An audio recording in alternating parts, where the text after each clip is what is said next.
But I'm telling you right now that this is a big coup for Leaf fans, and Lou Lamoriello is a well-respected GM. He's got a lot of alliances with other GMs. They've always respected each other, and I'm sure that they're going to do some great deals. I think that the Leafs just played that,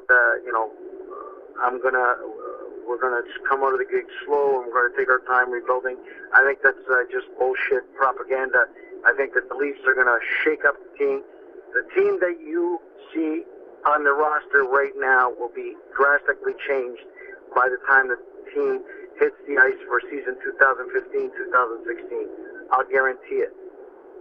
Well, I wouldn't go so far as to guarantee it. That they're gonna, if you're gonna make big moves, they already made the big move for Kessel, of course, but you're gonna make other big moves.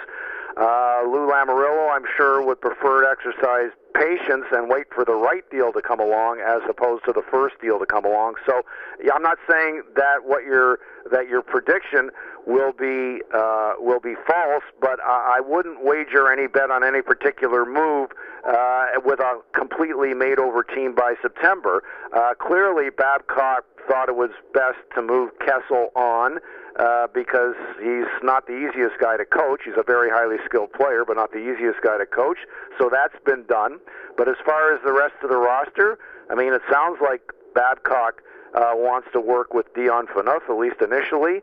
So, I mean, they've only got, Van Riemsdyk, you would hope, if you're a fan of the team. I'm not, but if you're a fan of the team, he's a good player. They should keep guys like that. Beyond that, I mean, they got some young fellas. Kadri's got to prove himself. He's been pretty enigmatic. He hasn't lived up to the abilities they forecasted in him, and he's got to prove himself this year. Otherwise, he's going to get moved pretty quickly. Yeah, but Kadri also is a very hard guy to coach, and yes, a guy with a lot of bad habits. And yep. And the intel on him is that he really don't give a shit. He's late. Well, he plays like that. You're right. And my prediction is that Kadri and Bozak will be packaged with Phaneuf, and they'll be. Well, like I say, from what I hear, I think it's pretty public now. It sounds like Babcock wants to work with Dion Phaneuf as captain and on his blue line. I'm not saying he's not tradable. The Leafs almost were trying to work out a deal actually with Detroit at the end of the season, but Detroit wanted Toronto to pick up some of Phaneuf's contract, about $2 million, and Detroit wanted Toronto to take Stephen Weiss off their hands, which was a terrible signing for Detroit. So they couldn't come to terms, but was Detroit, and could I say, is Detroit still interested in Phaneuf? Yeah, for the right deal. They would love to have him. I'm telling you, you're completely wrong. No, I'm not. I'm 100% right. No, you're 100% wrong because Phaneuf is gone. He's not gone officially yet, but they have not stopped trying to trade him. I'll agree with 50% or 46% of your craziness that the big determining factor is how much lettuce is the Leafs going to eat to make a deal with Phaneuf. How much? Well, like I say, Detroit wanted them to eat $2 million. They didn't want to eat the $2 million.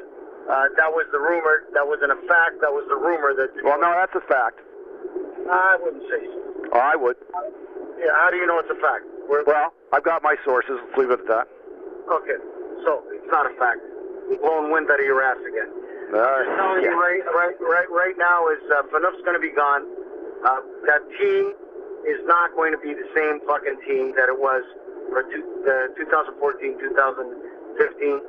Babcock loves veterans. He seems to connect with them. 3, 4, 5 years ago when Detroit had quite a team of veterans, they were criticized that there was no way they would make the playoffs. He's made the playoffs every year. He always finds a way to win.